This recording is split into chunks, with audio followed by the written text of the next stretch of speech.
Meus queridos amigos, como é que vocês estão? Tudo na paz?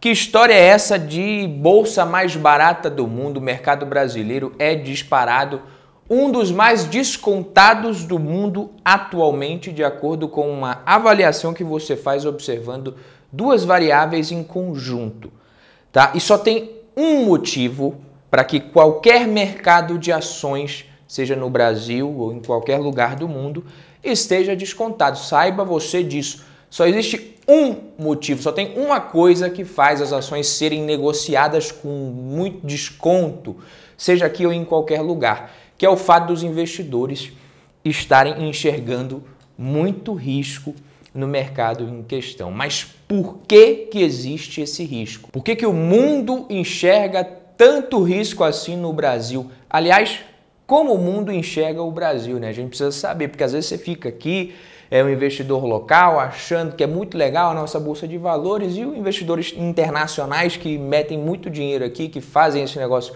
andar realmente, quando eles colocam muito dinheiro aqui, eles estão olhando com uma frieza muito grande. O Brasil é isso. Se tá bom, não tá, eu vou colocar, eu pago esse preço aqui. Será que vale a pena então você comprar ações nesse momento? Será que a gente pode ver mais um salto na bolsa de valores e quem não aproveitar agora para comprar vai se arrepender? Quais ações podem ser boas opções nesse momento para quem quer investir em ativos de qualidade, com bons fundamentos e com foco no longo prazo? Eu vou compartilhar com vocês 5 ações nesse vídeo, não são recomendações de investimento, é claro, mas eu recomendo que você, que já é de casa, deixe o like aqui nesse vídeo, fique comigo até o final que você vai gostar do conteúdo. E para quem está chegando agora pela primeira vez, não me conhece ainda, eu sou Badu Vieira, especialista em investimentos, sou analista de valores imobiliários, para mais um vídeo do Valor em Ação, mas saiba que nesse canal você não vai encontrar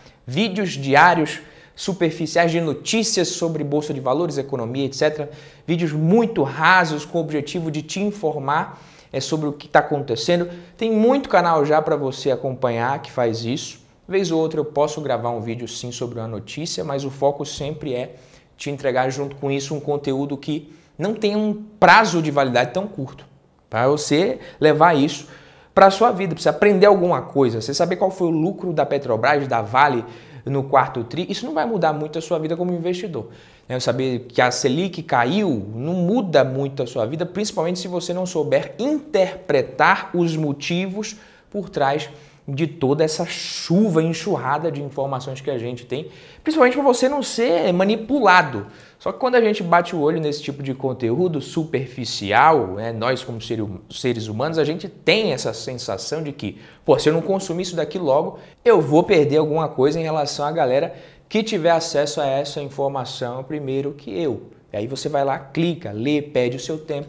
Só que o seu tempo é limitado. Na maioria das vezes, você não vai perder nada além do seu tempo consumindo esse bando de notícias. É por isso que nos vídeos aqui do canal eu estou sempre buscando trazer conteúdos que vão te ajudar muito mais e por muito mais tempo do que uma notícia, um boato, um ruído. Se você tem interesse nesse tipo de conteúdo, sinta-se convidado a se inscrever aqui no Valor em Ação. Clique aqui no botãozinho vermelho de inscrever-se aqui embaixo. E sim, esses dias um seguidor me mandou um print e me perguntou o seguinte: Badu, como é que é essa história? Como eles chegam a essa conclusão de que a Bolsa Brasileira é a mais descontada do mundo? O que é isso? O print em questão é esse do Morgan Stanley, que aponta o Brasil como o mercado mais descontado do mundo entre uma lista de países. Os dados avaliaram o múltiplo de preço sobre valor patrimonial em conjunto com o ROI. Essa coisa de você analisar ROI e PVP, isso não é uma fórmula infalível,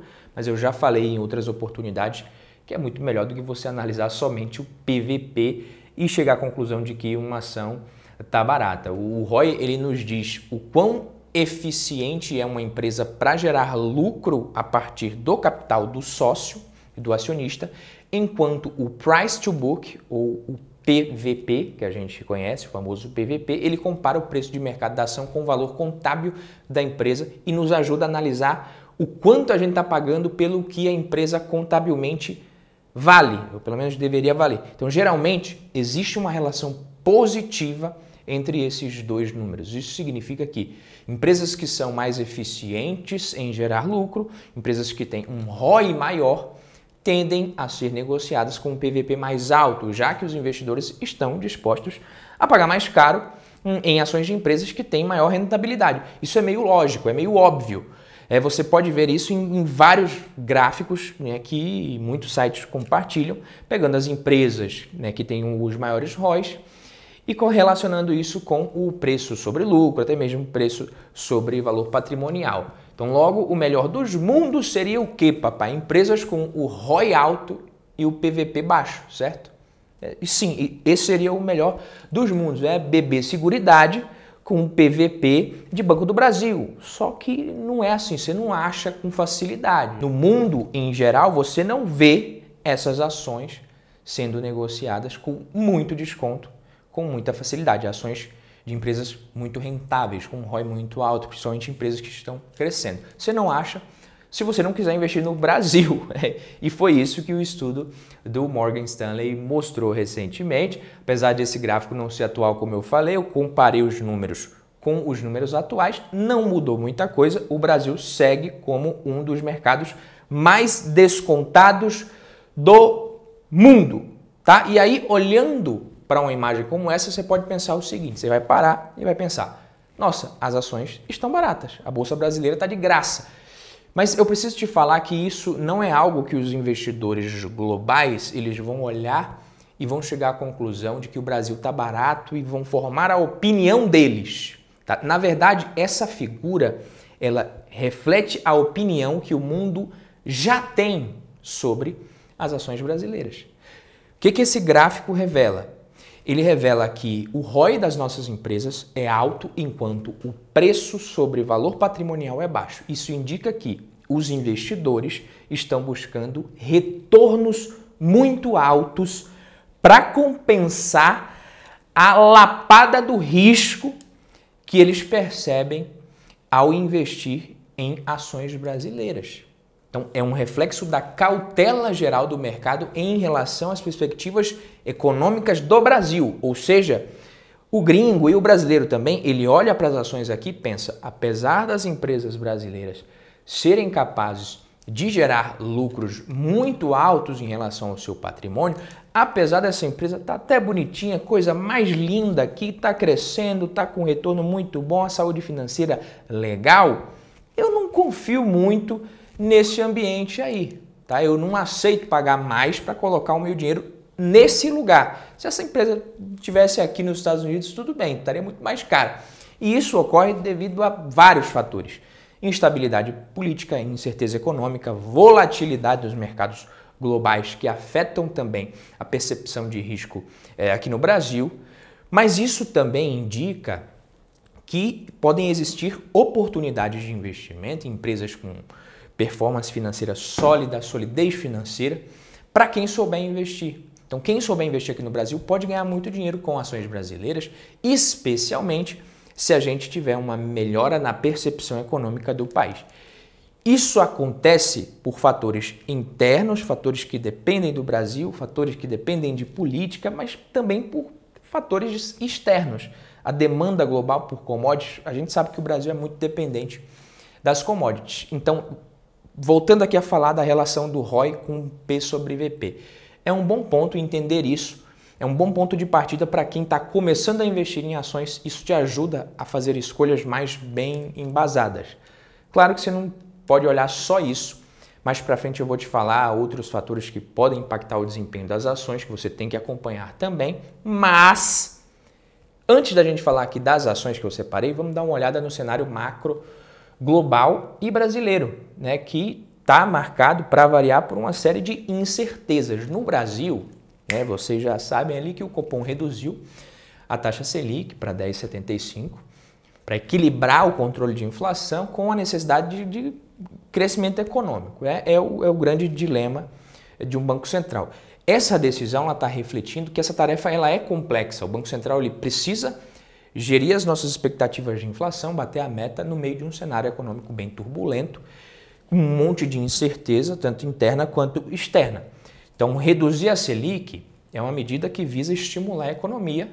Você traz o crédito, fica mais barato, incentiva o consumo, incentiva o investimento, entre aspas, mas você também levanta questões sobre o futuro da inflação e da estabilidade financeira.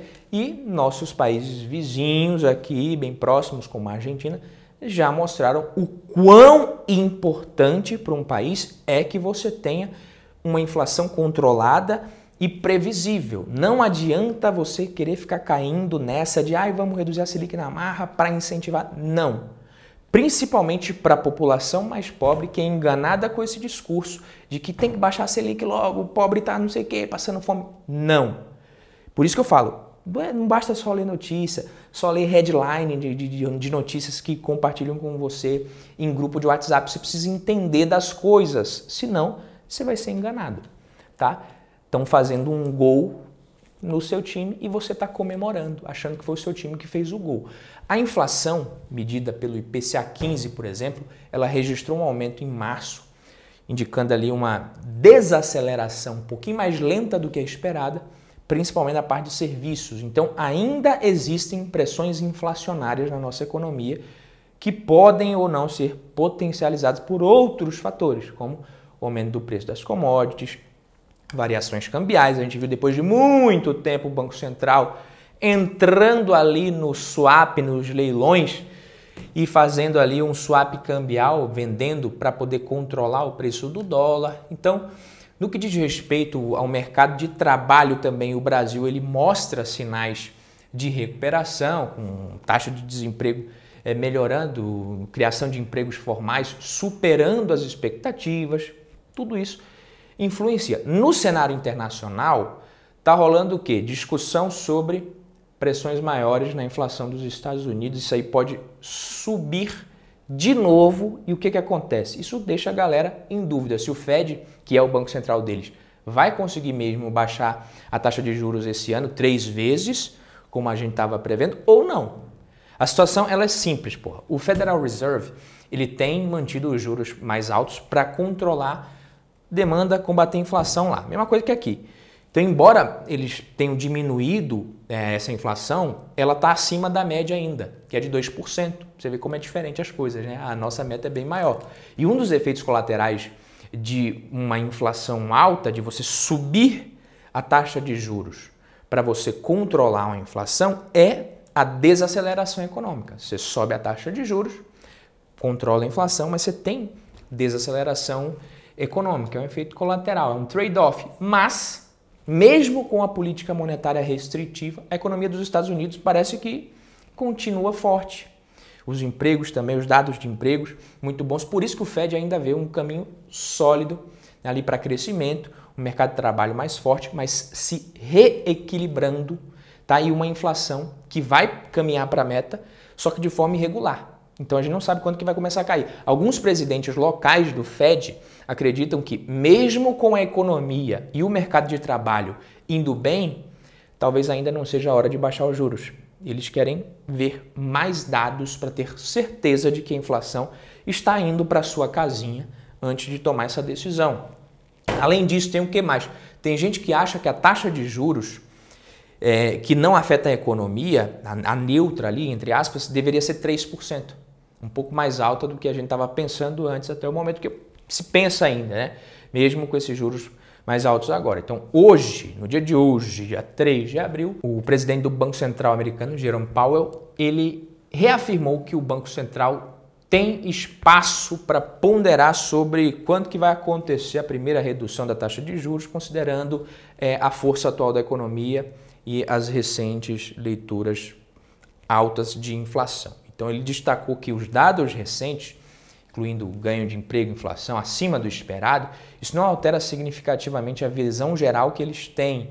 E ele enfatizou também a importância de deixar os dados guiarem as decisões políticas do Fed, que serão tomadas reunião após reunião, indicando que eles têm uma redução na taxa de política monetária que pode ser feita em algum momento desse ano, mas somente quando realmente houver maior confiança de que a inflação está se movendo, como eu falei, de forma sustentável para a meta, para os 2% ao ano. Então o que ele falou é basicamente aqui, na inflação é muito cedo para dizer se as recentes altas são mais do que um aumento temporário somente, o Banco Central ainda não tem confiança necessária para cortar os juros e a força da economia americana dá espaço para que as decisões sejam tomadas de acordo com a evolução dos dados. Porra, o país não está sofrendo os efeitos colaterais. Que país foda que a gente tem. Então vamos tomar essas decisões com competência técnica, com objetividade e transparência, de forma responsável, evitando se envolver em questões fiscais, misturar demais com política, mudança climática. Então é o seguinte, a Bolsa Brasileira tá barata, mas tem vários motivos. Tem motivos, são vários, a gente já viu. Tem questões aqui políticas, risco fiscal, tem a questão do dólar, mas não é só isso, porque você vai comparar essa fuga de capital que está indo para os Estados Unidos por conta da taxa de juros mais alta lá. Mas você tem outros mercados como México, Índia, indo muito melhor que a Bolsa Brasileira, que são países emergentes também. Então, são vários motivos. Você tem a dependência extrema das commodities por aqui, então pode ser que em outro momento, se a gente tem um boom das commodities, esses países, a bolsa desses países não vá tão bem, a do Brasil também exploda como explodiu em 2008, a gente não pode ficar se prendendo, não tem um motivo, são vários, que está descontado, isso é verdade. Mas não foca no Ibovespa, você precisa ter ações de empresas de qualidade na sua carteira, empresas com capacidade de gerar retorno, de crescimento também, empresas que não têm tanto impacto assim no Ibovespa, inclusive. Essa é uma vantagem do pequeno investidor. Você pega essa primeira ação que eu vou falar aqui, se essa ação dobrar, se essa empresa dobrar de tamanho, o impacto no Ibovespa pode ser nenhum. Se a Petrobras cair 1%, o impacto é muito maior, por conta do peso que cada uma delas tem no Ibovespa, mas pode não ser o peso que vai ter na sua carteira. Então vamos falar dessas 5 ações aqui e de características que elas têm, que é o que eu falei, do PVP mais baixo e de um ROI mais alto. Então a gente tem aqui, por exemplo, Boa Safra Sementes, Soja 3, que vem tendo um desempenho muito bom, com um ROI de 35% e um PVP de 2,11. Uma empresa que está crescendo, P sobre L de 6,01. Se essa empresa continua executando o seu planejamento, toda a sua estratégia de crescimento, o Brasil não precisa crescer nada para ela crescer. Ela está num setor muito grande, que é o agro, tem um market share muito baixo e uma avenida de crescimento alta. Então são empresas que, para crescer, elas não dependem muito que o Brasil esteja bem. É o que eu estou te falando. Conseguem crescer apesar do Brasil. A Boa Safra tem um negócio legal da gente falar dela, porque se você pega o desempenho desde o IPO até agora, não é muito interessante. Só que para quem permaneceu comprando e para quem comprou mais, inclusive quando as ações estavam mais baratas, está tendo um bom retorno. É por isso que eu falo, você tem que acompanhar a empresa, acreditar nos fundamentos e quando você acredita realmente que é uma oportunidade e tem convicção porque você conhece o negócio, você vai lá e continua aportando. Indicadores aqui muito bons para uma empresa como essa ainda, pagando um dividendo acima de 5% para você ver. Ela comunicou ao mercado semana passada que tem a intenção de realizar uma oferta pública subsequente de distribuição primária de ações, fazer um follow-on ali de no mínimo 200 milhões. Distribuição primária para mim, isso já é um sinal positivo, a oferta deles no IPO foi primária. Ela também informou o quê? Que os acionistas controladores, o Marino, o Copo e a Camila Stephanie Copo, além da HIX Investimentos, eles se comprometeram a subscrever ações no âmbito do potencial da oferta ali de quantidades equivalentes ao valor de 120 milhões de reais, ou seja, a galera está querendo colocar dinheiro, os próprios controladores.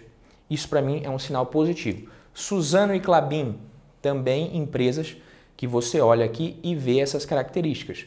Um PVP ok e um retorno sobre o patrimônio líquido de mais de 30% aqui na Suzano. Aqui na Klabin, a gente tem as mesmas características, um ROI acima de 23% e um PVP que não é tão alto. Lembrando que esse ROI da Klabin ele ainda é impactado por muitos investimentos que a empresa vem fazendo recentemente. Eu já falei isso em outros vídeos aqui do canal também, no caso da Klabin, e ela não está colhendo os frutos ainda. E existe até uma incerteza por parte do mercado com relação ao retorno que ela vai ter nesses projetos. Se ela tiver um bom retorno, esse ROI ele vai subir ainda mais. Só que aqui a gente está falando de duas empresas que são produtoras de commodity, de celulose.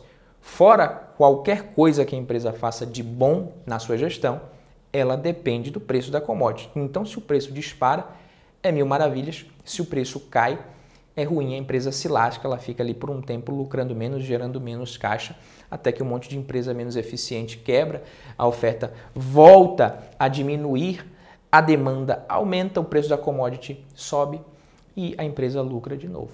Isso aqui que eu falei para você nada mais é do que um ciclo de commodity explicado, resumido, de forma bem simples. A gente tem Gerdau e Vale com as mesmas características, Gerdau, metalúrgica Gerdau pagando dividend yield quase 15%, PVP abaixo de 1, 0,65% e um ROI acima de 15%. Vale a mesma coisa, dividend yield acima de 10%, PVP abaixo de 1,5% e um ROI também muito bom, acima de 20%.